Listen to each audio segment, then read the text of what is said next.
Redemption of debentures by creating sinking fund. अब देखो, अब सिंकिंग फंड क्रिएट करके रिडीम कर से करते हैं। For redemption of debentures large amount of money is required. जब भी अपन डिवेंचर्स को रिडीम करते हैं अपन को छोटे थोड़े बहुत पैसे नहीं, ज़्यादा पैसे की जरूरत पड़ती है, ठीक है ना। For this company continues to save a certain amount from profit of the company, keep this amount at as a separate. अब क्या करती है कंपनी, प्रॉफिट के छोटे छोटे अमाउंट इकट्ठा करती रहती है, ठीक है ना, सर्टेन अमाउंट इकट्ठा करती रहती है प्रॉफिट से, और एक रिजर्व, एक फंड में उसको, एक सेपरेट फंड में उसको रखती है। This is a type of reserve. ये क्या रहता है, एक रिजर्व का होता है, एक रिजर्व होता है। This reserve is called sinking fund, जिसको सिंकिंग फंड और डिवेंचर सिंकिंग फंड DSF बोला जाता है, ठीक है ना। The fund so created is invested outside the business in securities. अब देखो, इसमें जो फंड्स रहते हैं, इसमें जो पैसे रहते हैं उसको रखा नहीं जाता, उस पैसे को बिजनेस के बाहर जो कोई दूसरी सिक्योरिटीज़ रहती है उसमें उस पैसे को इन्वेस्ट किया जाता है। मतलब एक कंपनी दूसरे कहीं बाहर की कंपनी में इन्वेस्ट कर रही हो, सिक्योरिटीज़ खरीद रही हो, तो इस तरीके से उसमें इन्वेस्ट करती, ठीक है ना। How much amount should be transfer to sinking fund every year is decided with the help of annuity table. यहाँ तक करना। उसके बाद this amount is taken from statement of profit and loss, this amount is invested against in security. फिर ये amount को अपन ने उसको सिक्योरिटी में इन्वेस्ट किया। Every year interest on investment. अब देखो, जब अपन ने इसको इन्वेस्ट करते हैं अदर सिक्योरिटीज़ में, तो हमको हर साल इंटरेस्ट मिलता है, जिसमें जो अपन ने इन्वेस्टेड किया उसमें अपन को इंटरेस्ट मिलेगा। On redemption the debentures these investments are sold off and the amount so received is called pay off debenture. अब देखो, ये इन्वेस्टमेंट अपन ने किया, उसमें अपन ने इंटरेस्ट अपन को मिला और अमाउंट भी बढ़ते जाएगा, ठीक है ना। फिर जब आपको डिवेंचर्स को रिडीम करना है तो आप क्या करेंगे, उस इन्वेस्टमेंट्स को आप बेच दोगे, है ना, सोल्ड ऑफ कर दोगे, बेच दोगे, और उससे जो आपको अमाउंट मिलेगा उससे आप डिवेंचर्स को रिडीम कर दोगे। The need for redemption is fulfilled by, therefore there is no need to prepare. अब देखो, जो अपन DRR जिस चीज़ के लिए बनाते थे वही काम DSF भी करता है, इसलिए जगह अगर अपने DSF बना लिया तो DRR बनाने की ज़रूरत नहीं पड़ती। ये प्रोसीजर दिया कि कैसे सिंकिंग फंड बनाते हैं, अभी उसकी एंट्री दी है। प्रॉफिट एंड लॉस से अपन को अमाउंट निकाल के सिंकिंग फंड में डालना है, ठीक है ना। फिर सिंकिंग फंड को फिर अपन इन्वेस्ट करेंगे, तो बैंक से ये इन्वेस्ट करेंगे तो बैंक को क्रेडिट किया। फिर और अपन जब इंटरेस्ट अपन को रिसीव होगा तो bank account debit to interest on sinking fund, interest receive हुआ। उसके बाद जब अपन पैसे निकालेंगे तो अपन ने इंटरेस्ट अपन को ट्रांसफ़र करेंगे, इंटरेस्ट को सिंकिंग फंड के अमाउंट में, ये ट्रांसफ़र की एंट्री है। फिर जब अपन इन्वेस्टमेंट को बेचेंगे तो bank account debit to debenture sinking fund, ये हो गया। तो ये देखो इसकी एंट्रीज है। वैसे इसकी ज़्यादा एंट्रीज नहीं आती, बस अब थ्योरी अपने समझने के लिए आपको पढ़ना है, ठीक है ना। अब अपन इसकी जनरल एंट्रीज देखते हैं। कहाँ पे है जनरल एंट्रीज इसकी, यहाँ से स्टार्ट है, ये वाली शायद मैंने बता दी थी आपको एंट्रीज। इधर इलस्ट्रेशन न्यूमेरिकल से देखते हैं अपन।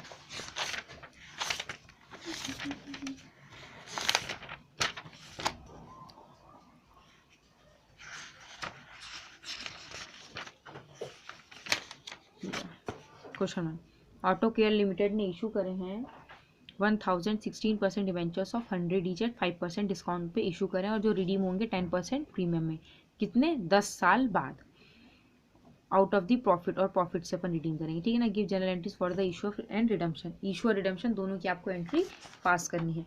देखो इस केस में ज़्यादातर क्या रहता है, लमसम वाली एंट्रीज चलती है ना, लमसम की अपन ज़्यादातर एंट्रीज इसमें पास करते हैं, क्योंकि एप्लीकेशन ये सब का इसमें कट जाते हैं, क्योंकि इशू और रिडीम दोनों की जानकारी दे दी है और 10 साल बाद रिडीम करना है अपन को।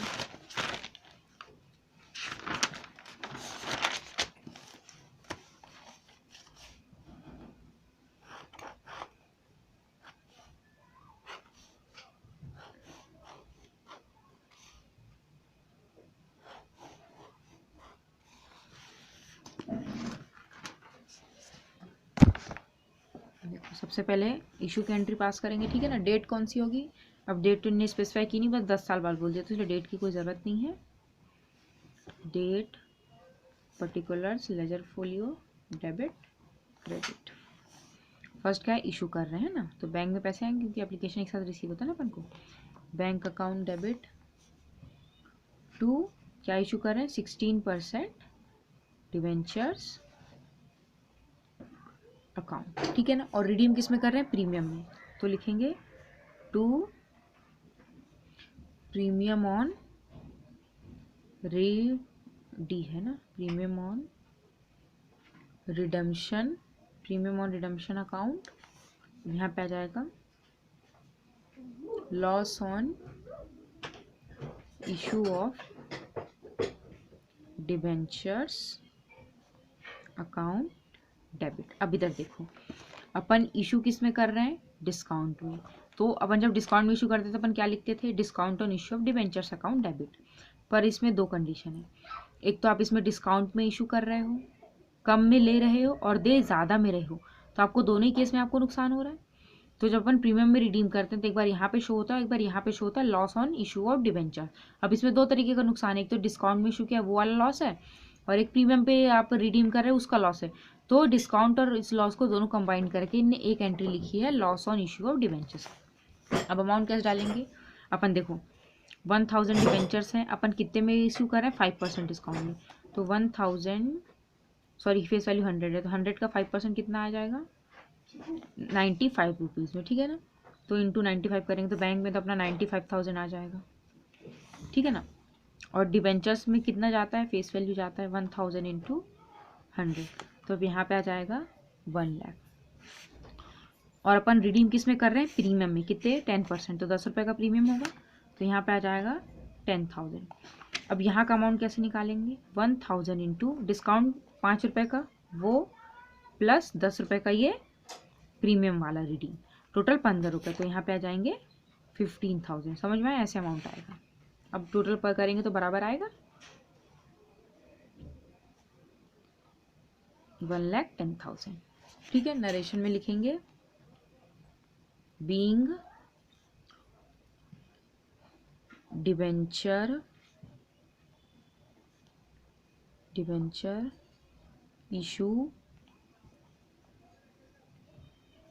issued at 5% discount and redeem at 10% premium. Discount में इशू हो रहा है, रिडीम हो रहा है प्रीमियम में, ठीक है ना, ये होगा। अब नेक्स्ट क्या होगी, DRR बनाने की एंट्री होती है। फिर अपन लिखेंगे debenture redemption reserve account debit to bank account. Bank पर रेट किए क्योंकि अभी उसमें अपन पैसे डाल रहे हैं। नरेशन में लिखेंगे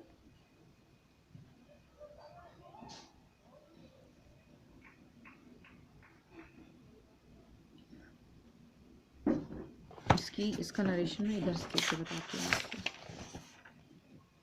ये ऐसे लिखते हैं, investment purchase at the rate 15% of face value. अच्छा, अपन इन्वेस्टमेंट बना रहे, तो रिजर्व नहीं बना रहे, अपन इन्वेस्टमेंट बना रहे हैं, इन्वेस्टमेंट है, यहाँ पे लिख देती हूँ, इन्वेस्टमेंट है ये, रिजर्व नहीं है, सॉरी, ठीक है ना। तो अपन ने इन्वेस्ट किया है, ठीक है ना, पैसे लगाए, तो इसमें लिखेंगे, देखो DRR के साथ DRI भी बनता है जो 15% रहता है, ठीक है ना।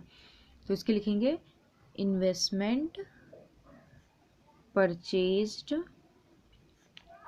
At the rate 15% of face value, ठीक है ना। तो कितना आ जाएगा, फेस वैल्यू कितनी थी, ये रही 1 लाख, ये 1 लाख फेस वैल्यू ना। तो 1 लाख का कितना 15%, तो कितना आ जाएगा 15,000, यहाँ पे आ जाएगा। पहले DRI अपन क्या करेंगे, इन्वेस्ट करेंगे, ठीक है ना। उसके बाद इसको एनकैश्ड कराएंगे, तो एंट्री इसकी बस अपोजिट कर देंगे, जस्ट इसके बाद इसकी अपोजिट एंट्री हो जाती है, bank account debit to debenture redemption investment account, same entry, बस अपोजिट करनी है और अमाउंट भी सेम आ जाएगा, हो गया। अब इसके बाद क्या होगा, statement of profit and loss करेंगे, अब DRR अपन को क्रिएट करना है।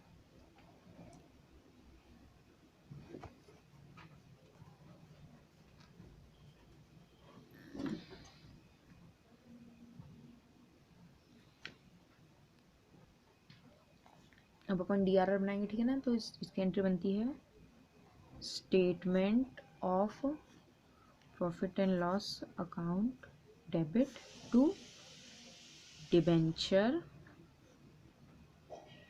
रिडेम्पशन रिजर्व अकाउंट, ठीक है ना।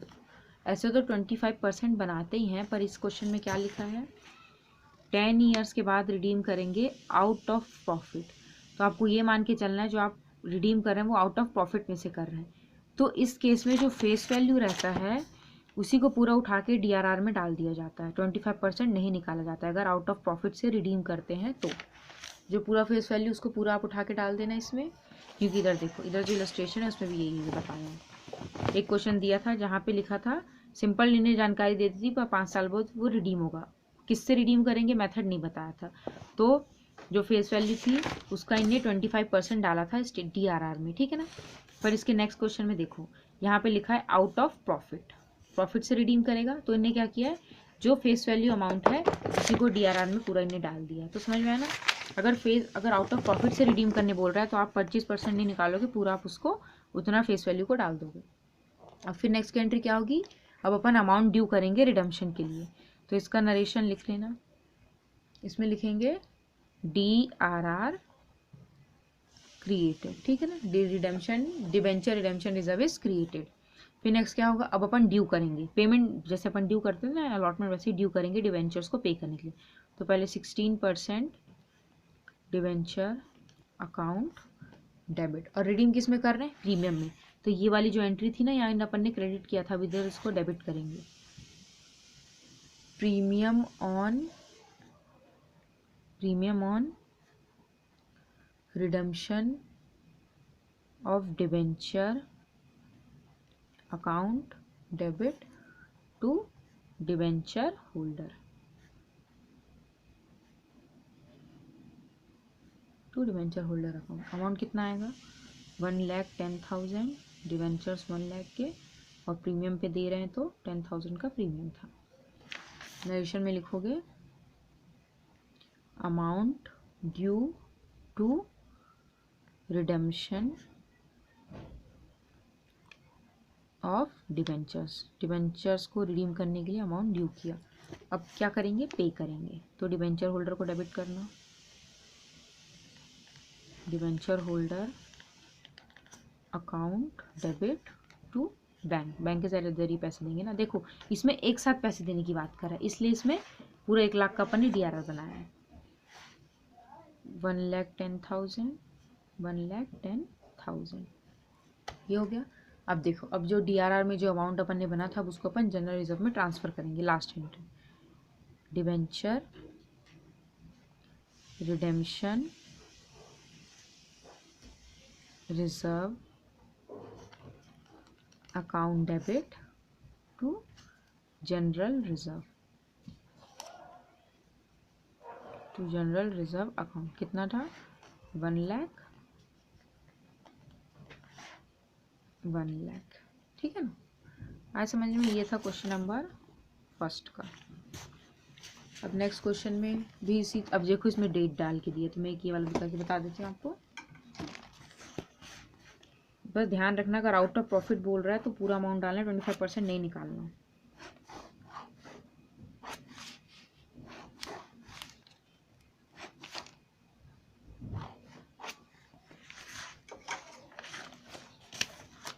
भोपाल ट्रांसपोर्ट लिमिटेड ने 30,000 14% डिबेंचर्स इशू करे हैं 100 ईच के, ठीक है ना।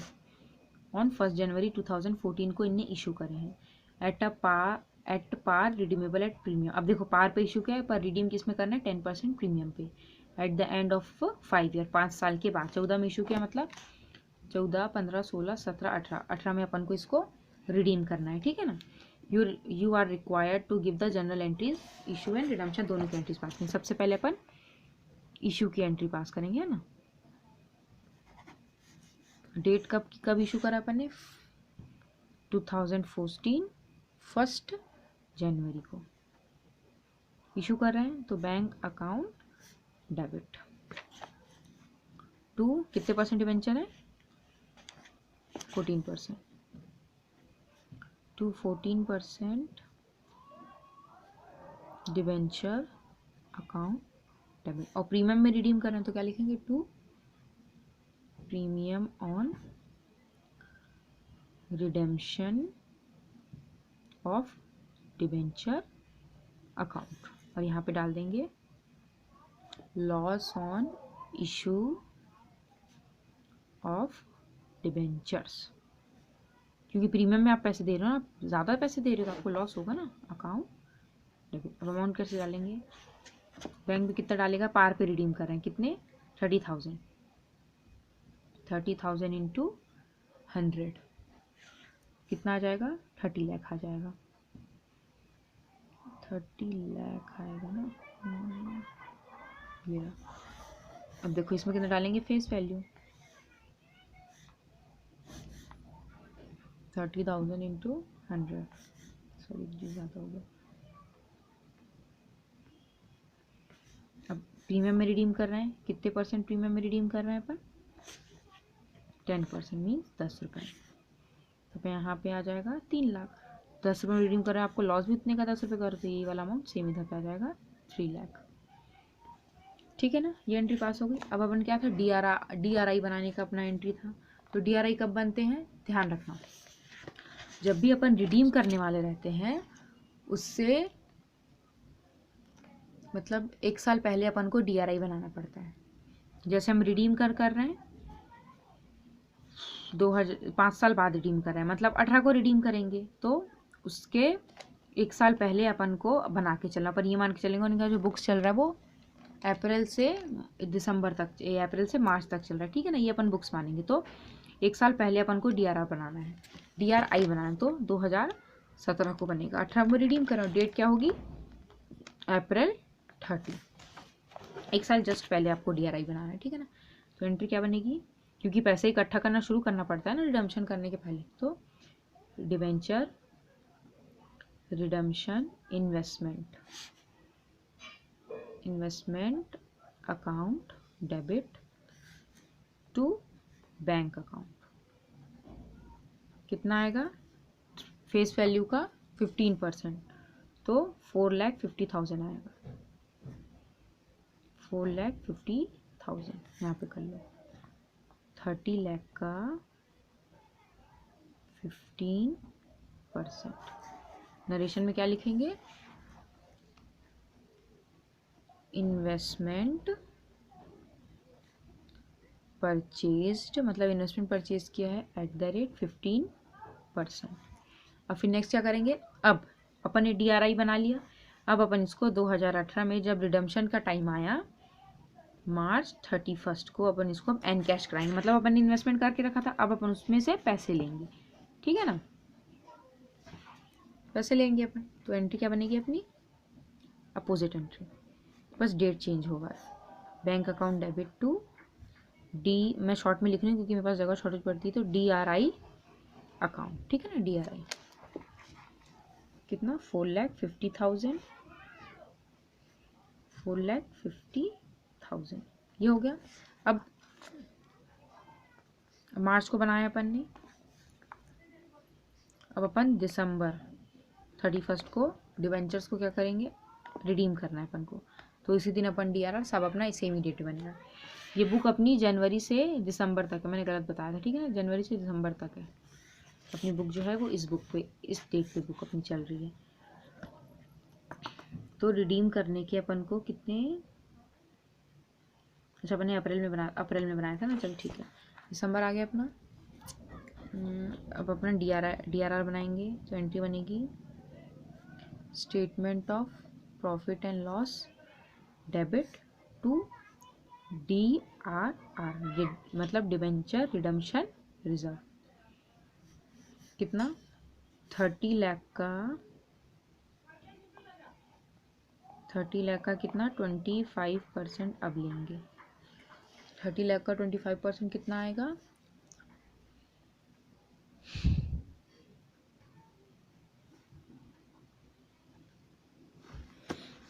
देखो इस क्वेश्चन में भी इनने फेस वैल्यू इतना ही डाला, 25% नहीं करेंगे, मैं बताती हूँ ऐसा क्यों हो रहा है, ठीक है ना।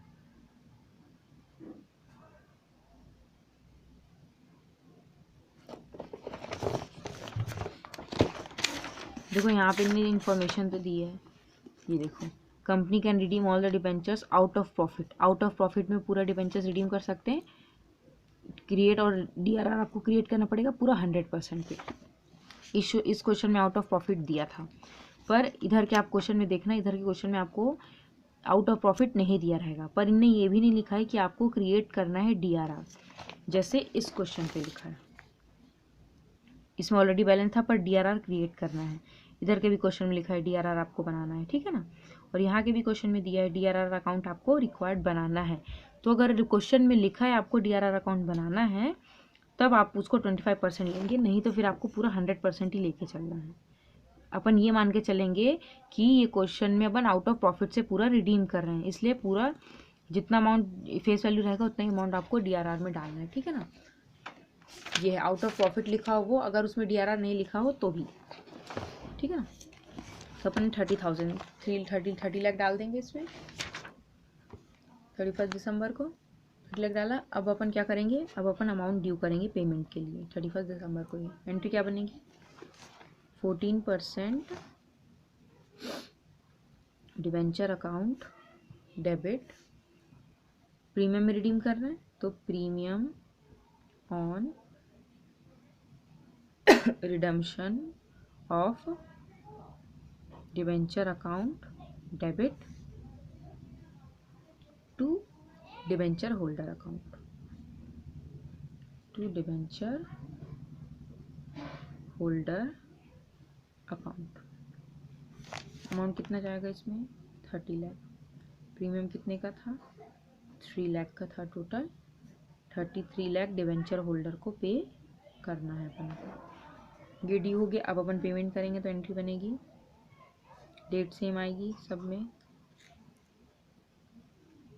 Debenture holder account debit to bank account 33 lakh, ठीक। उसके बाद DRR के पैसे को जर्नलिज्म में ट्रांसफ़र करना है। DRR account debit to general reserve account 30 lakh आएगा, 30 लाख, ठीक है ना। आपको ये एज्यूम कर चलना है कि आप प्रॉफिट से ही पूरा रिडीम कर रहे हैं। क्वेश्चन में DRR बनानी नहीं बोलेंगे तो, और या फिर लिख देंगे तो। देखो अब थर्ड वाला क्वेश्चन भी बिल्कुल इसी तरह करना है आपको। इशू कर किस पे कर रहे हैं आप, पार पे इशू कर रहे हैं और रिडीम प्रीमियम पे कर। इसके बाद देखो यहाँ पे DRI कब बनाया जाता है उसकी भी डेट इनने दी है, मैं बता देती हूँ। ये देखो 30 अप्रैल को बनाना पड़ता है, एक साल। और देखो यहाँ पे लिखा company will invest 15% of face value of redeemable debentures in the specified securities till 30 April of the debenture redeemable till 31 March next year. मतलब डिबेंचर्स को रिडीम करने के एक साल पहले आपको 30 अप्रैल को हमेशा डिबेंचर रिडम्पशन इन्वेस्टमेंट DRI आपको बनाना पड़ेगा, ठीक है ना।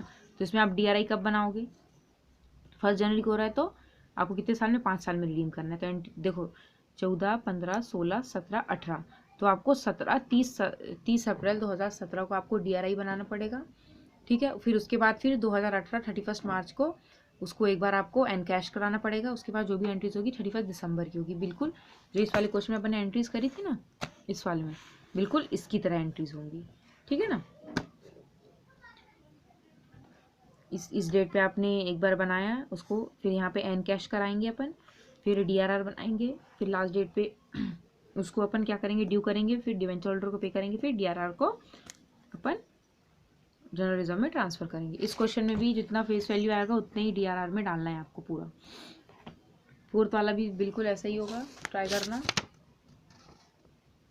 फिफ्थ में क्या है, फिफ्थ भी वही है, पार पे इशू कर रहे हैं, पार पे इसमें सिंपल दे दिया, issued 12% debenture 100 each at par, redeem करना है, आउट ऑफ प्रॉफिट से रिडीम करना। देखो इसमें जानकारी दे दी है तो पूरा अमाउंट आपको डालना है, आउट ऑफ प्रॉफिट लिखा है। इधर के जो शुरू के क्वेश्चन है पूरे आउट ऑफ प्रॉफिट के, इसलिए पूरा अमाउंट ट्रांसफर करेंगे अपन। अब अपना ये भी आउट ऑफ प्रॉफिट है तो 6 भी सेम है, ठीक है ना। एक मैं 7th बताती हूँ जो अलग क्वेश्चन है, 7th वाला।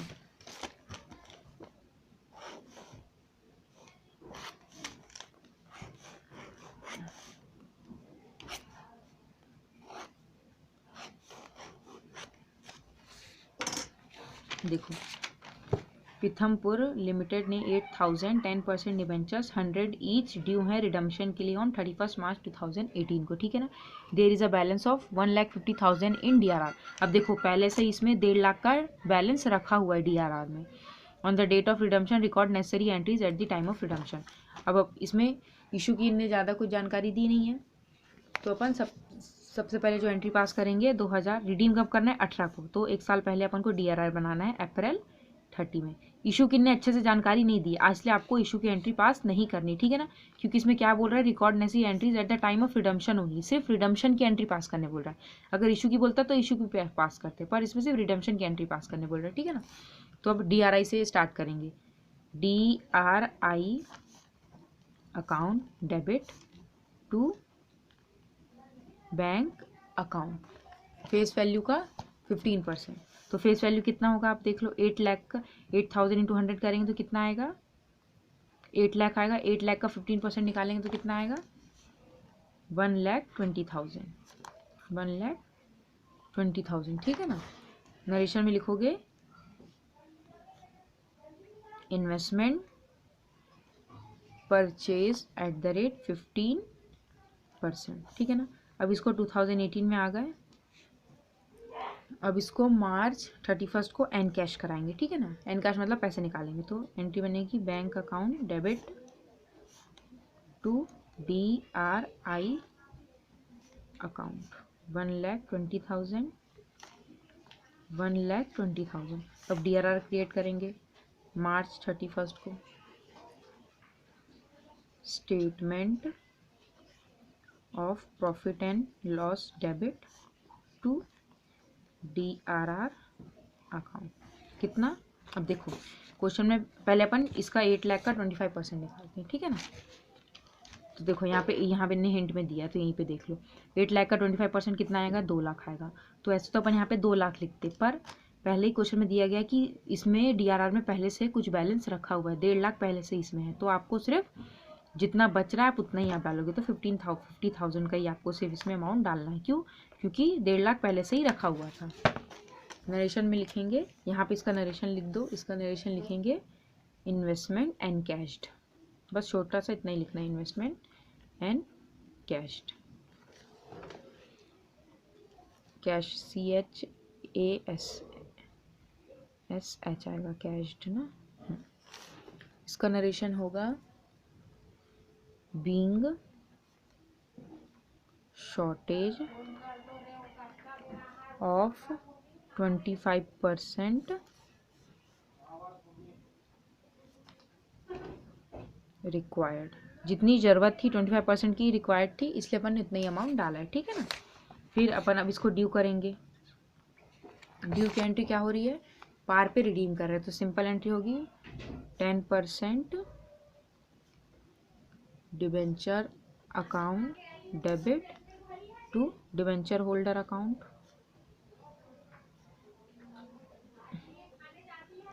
कितना आएगा face value amount 8 lakh.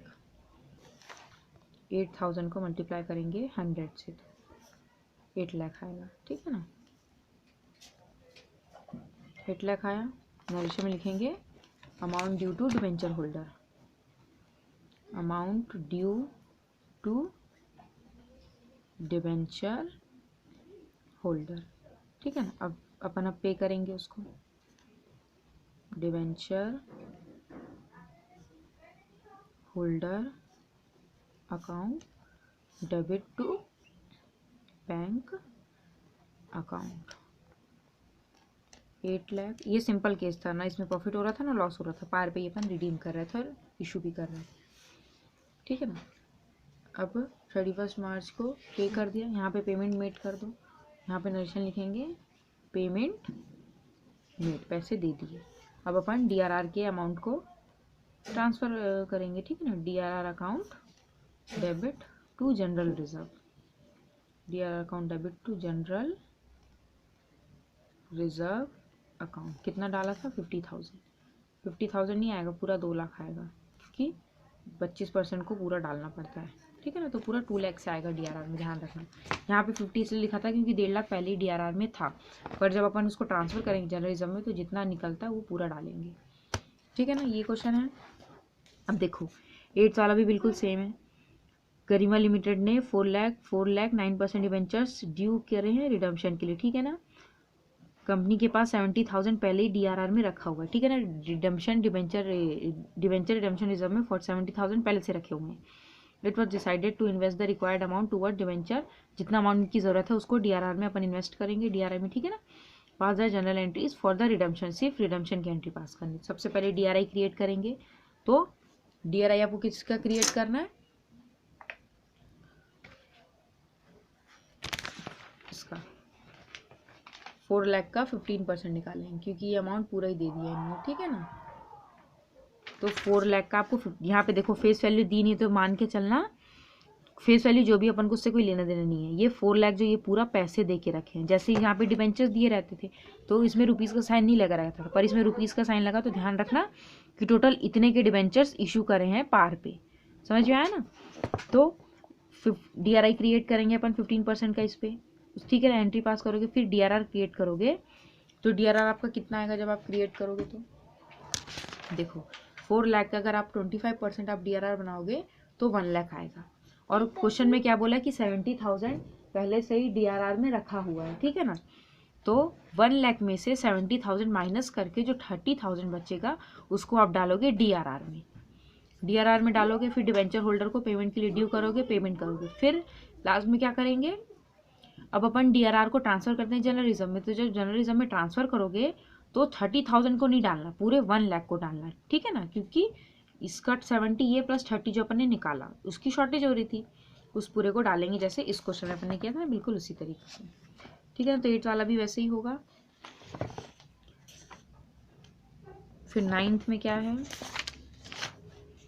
Pawan limited had a balance of 22 lakh in the statement of profit and loss account instead of declaring a dividend, it is decided to redeem its, देखो उसके स्टेटमेंट प्रॉफिट एंड लॉस में 20 लाख पैसे हैं, ठीक है ना। अब उसमें से वो 20 लाख को रिडीम करना चाहता है, 20 लाख डिवेंचर्स को रिडीम करेगा, 8% डिवेंचर्स हैं एट अ प्रीमियम 10% पे, and also decide to invest the required amount to DRI, pass the necessary general entries in the book of the company on redemption of debentures.